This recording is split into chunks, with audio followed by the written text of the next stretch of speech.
Risk.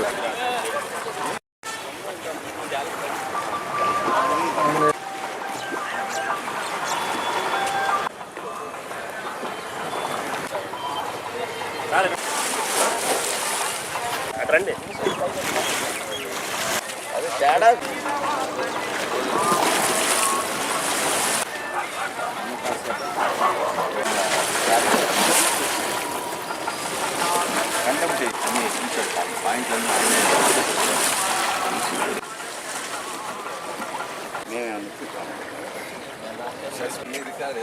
మీ రికార్డులు ఎస్ఆర్లో service record same message రాత్రి నాకు పెట్టారు సార్. ఇంకా క్లోజప్ చేయాలంటే ఎలా చేయాలా? ఫోటో రేట్ ఇంకా ఇస్తున్నావులేమ్మా, జగన్ గారు ఇస్తున్నాడు. నాకు బాత్రూమ్ కట్టుకోవటం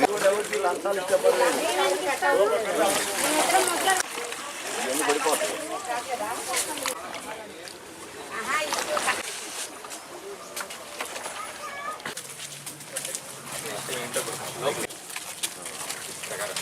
మీరు ఇక్కడే ఉంటున్నారా?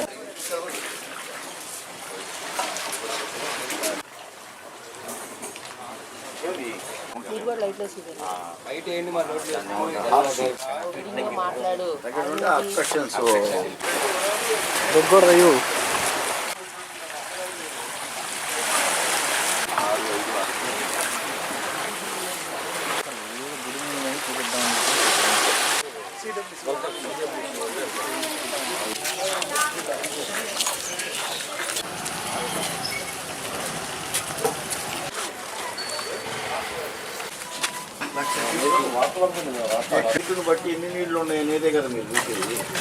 అదేం కాదు. ఏ బోర్డు పడింది? ఏం పేరు? నా పేరు నరహరి. పోతేనే చెప్పాలి గలా చెట్లో మట్టికి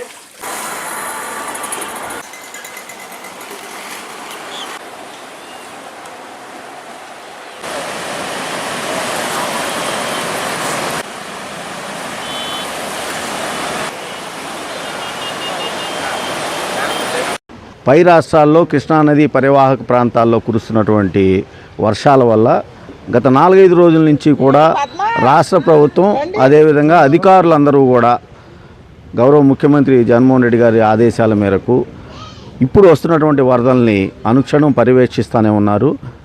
అందులో భాగంగా మా మంగళగిరి నియోజకవర్గంలో ఉన్నటువంటి కృష్ణానది తీరం వెంట మంగళగిరికి సంబంధించి తాడేపల్లి ఎంఆర్ఓ గారు అదేవిధంగా తాడేపల్లి మున్సిపల్ కమిషనర్ గారు వాళ్ళ యొక్క రెవెన్యూ టీమ్స్ని మున్సిపల్ టీమ్స్ని రౌండ్ ద క్లాక్ 24 గంటలు కూడా వాళ్ళు ఏర్పాటు చేసి నిరంతరం పర్యవేక్షిస్తూనే ఉన్నారు, ప్రజలకు ఎటువంటి ఇబ్బందులు కలగకుండా.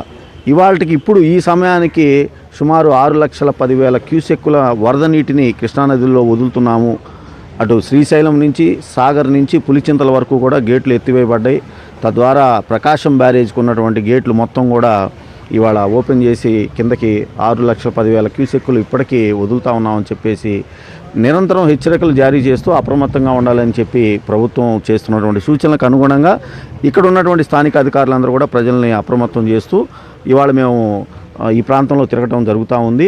ఇప్పటికే గౌరవ ముఖ్యమంత్రి జగన్మోహన్ రెడ్డి గారు ఈ విషయాలన్నింటినీ కూడా దృష్టిలో పెట్టుకొని ఎవరైతే కరకట్ట లోపల ఉంటా ఉన్నారో వాళ్ళందరూ అందులో పేదవాళ్ళని మరీ ముఖ్యంగా రేపు ఇళ్ళు ఇచ్చి ఇక్కడ ఉన్నటువంటి వాళ్ళకి స్థలాలు ఇచ్చి ఇళ్ళు నిర్మాణం చేసి మరి వాళ్ళందరినీ తరలించేటట్టుగా ఎన్యూమరేషన్ చేయమని చెప్పిన సంగతి కూడా అందరికీ గుర్తుంది. కాబట్టి ఇక ఇట్లాంటి ఇబ్బందులు లేకుండా మేము కూడా అదేవిధంగా రెవెన్యూ మున్సిపల్ అధికారులు చెప్తున్నారు, పిల్లలు వృద్ధులు మహిళలు ఎవరు కూడా నది పరివాహక ప్రాంతంలోకి వెళ్ళవద్దని చెప్పి చెబుతూ ఒకవేళ ఏమైనా అవసరం అయితే ఇంకా 1-2 లక్షల క్యూసెక్కుల నీరు కనుక వచ్చే పరిస్థితులు కనుక ఉంటే మాత్రం చాలా ఇబ్బంది వచ్చే పరిస్థితి ఉంది. కాబట్టి అలాంటి పరిస్థితులు ఉన్నా కూడా తక్షణం వీళ్ళందరినీ కూడా దగ్గరగా ఉన్నటువంటి స్థానికంగా ఉన్నటువంటి రెస్క్యూ హోమ్స్లోకి తీసుకువెళ్ళడానికి వాళ్ళందరికీ కూడా భోజన సదుపాయాలు ఇవన్నీ కలుగజేయడానికి కూడా అందరూ సిద్ధంగా ఉన్నారని చెప్పి నేను వాళ్ళ ద్వారా తెలుసుకోవడం జరిగింది. ఇవాళ మేము ఈ ప్రాంతం మొత్తం తిరుగుతూ ఉన్నాం. అదేవిధంగా ప్రకాశం బ్యారేజ్కి ముందున్నటువంటి అక్రమ నిర్మాణాల కట్టడాలన్నీ కూడా వాళ్ళకు కూడా అధికారులు చెప్తానే ఉన్నారు, అందరూ జాగ్రత్తగా ఉండాలి, ఎవరు కూడా కృష్ణానది లోపలికి వెళ్ళవద్దని చెప్పేసి కోరుకుంటా ఉన్నారు.